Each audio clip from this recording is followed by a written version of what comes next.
Hi friend आपण मानकु सुप्रभातम। आपण सकाळू देखि पारथिबे ठंडा दिन रे आपण स्पेशल चाय करके पियंतु एवं आपण मन खुशी रे रुहंतु।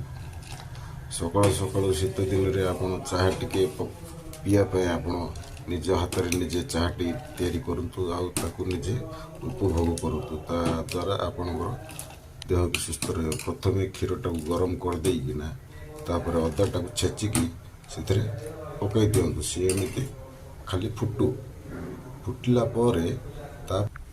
चाटा एमती फुटला एमती चाटा फुटुव आप करेंगे टाटा टी प्रीमियम टाक पकई ये पड़ा तापर से फुटला एमती फुटला चाटा फुटला आप बागे बस चाटा आपको दे दूँ है।